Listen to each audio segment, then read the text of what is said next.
I had been putting off the trip to the medical supply store for days.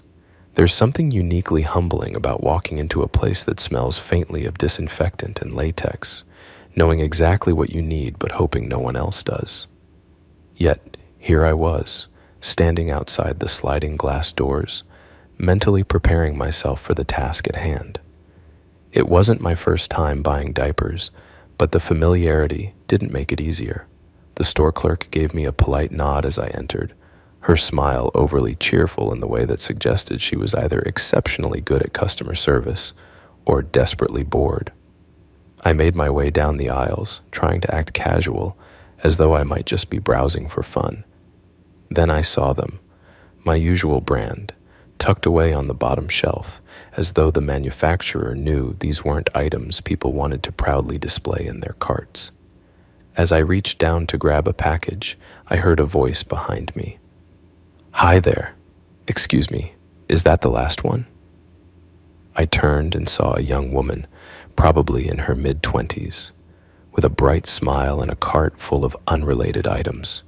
For a brief moment, I panicked, thinking she somehow knew what I was buying. No, I think there are more," I said, gesturing awkwardly to the shelf. "Oh good, I'm buying for my grandmother," she explained, picking up a package and examining it. "She hates this stuff, but you know how it is." I nodded, relieved she wasn't questioning my purchase. "Yeah, I know exactly how it is." She looked at me curiously. "You buying for someone too?" "Something like that," I replied, trying to sound nonchalant. But before I could escape, she extended her hand. "I'm Connie, by the way." "Connor," I said, shaking her hand and feeling like the universe was playing some kind of cruel joke with our names. We chatted for a few minutes, mostly about mundane things. How awkward these purchases can be, how overpriced everything in the store seemed. There was something disarming about her friendliness. Before I realized what I was doing, I found myself scribbling my phone number on the back of a receipt and handing it to her. She smiled. "Thanks. Maybe we can grab coffee sometime." I nodded, suddenly hyper-aware of the package in my hand. "Yeah, sure."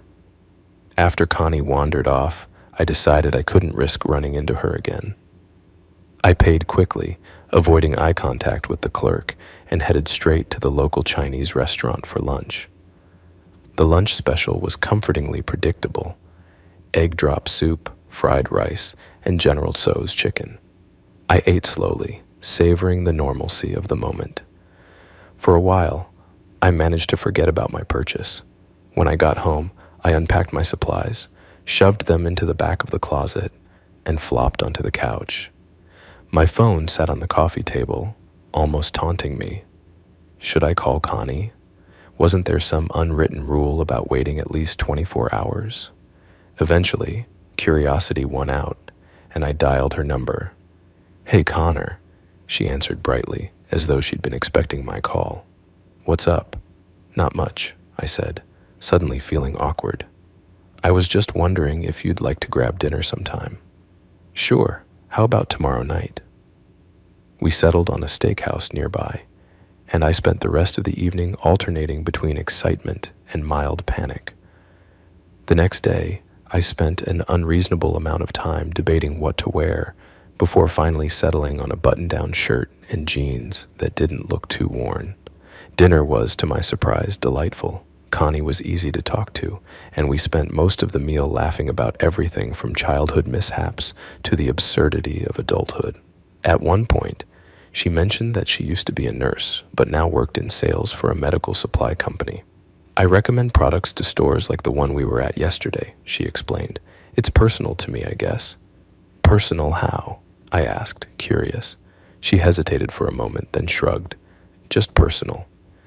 I didn't press further, though the answer lingered in my mind. After dinner, Connie invited me back to her place for coffee and dessert. Her apartment was small but cozy, with mismatched furniture and a faint smell of vanilla. She served coffee and a slice of chocolate cake, and we sat at her kitchen table, talking late into the evening. At some point, the coffee caught up with me. Mind if I use your bathroom?" Go ahead, it's down the hall, she said, gesturing. The bathroom was tiny, with just enough room for a sink, toilet, and shower. As I washed my hands, my phone slipped out of my pocket and landed on the floor. When I bent down to pick it up, I noticed the cabinet under the sink was slightly ajar. Curiosity got the better of me, and I nudged it open just enough to see inside. There, among the cleaning supplies and extra rolls of toilet paper, was a package of pull-ups. I froze, my mind racing. Was Connie like me? I closed the cabinet carefully, as though the contents might explode if disturbed, and returned to the kitchen, trying to act normal. We chatted a bit longer before I said my goodbyes and headed home. All the way back, the thought gnawed at me.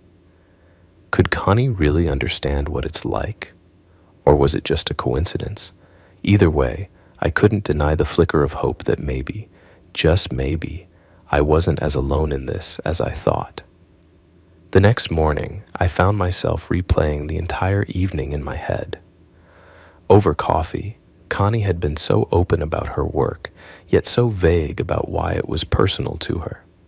It was almost like she wanted me to ask more, but wasn't ready to offer the full explanation. Did she suspect anything about me, or was this all in my head? By lunchtime, my curiosity got the better of me. I decided to send her a text. Thanks again for last night. Had a great time. We should do it again sometime.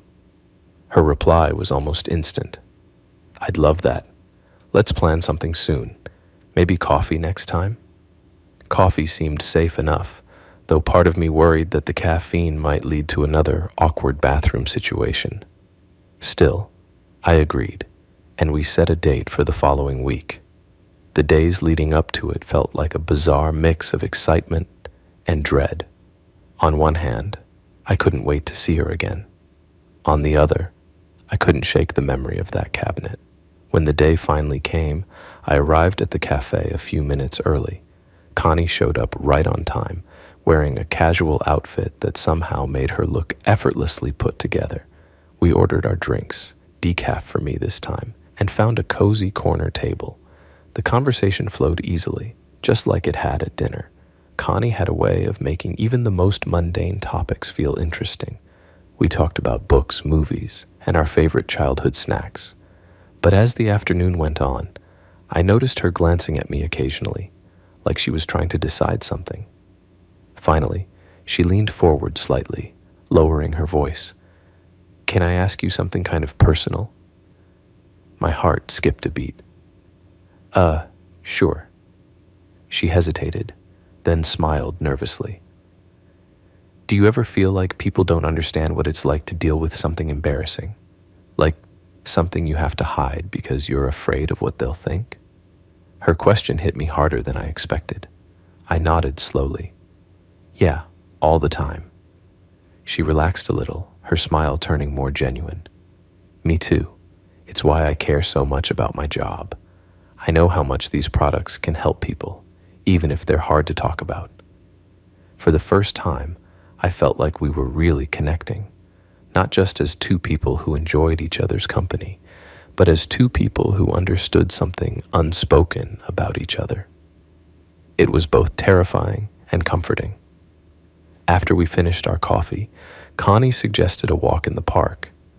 The late afternoon sun cast a warm glow over everything, and for a while, we just strolled in comfortable silence. I didn't bring up the cabinet, and she didn't ask any more personal questions, but something had shifted between us, and I couldn't help but feel that maybe, just maybe, I had found someone who could really understand me. That night, as I lay in bed replaying the day in my head, I realized I wasn't dreading the next time I'd see her. For the first time in a long while, I was looking forward to it. Thank you for tuning in to this edition of Mommy Sarah's Story Time. If you enjoyed the stories, please support the channel by liking and subscribing. Remember, my channel is not monetized, and I write most of the content myself. On occasions when I don't, it's sourced through emails from trusted contacts. Please feel free to like, share, and subscribe. If you're able to, consider making a donation to support our channel. Your support means a lot. Thank you so much for watching, and I look forward to sharing more stories with you.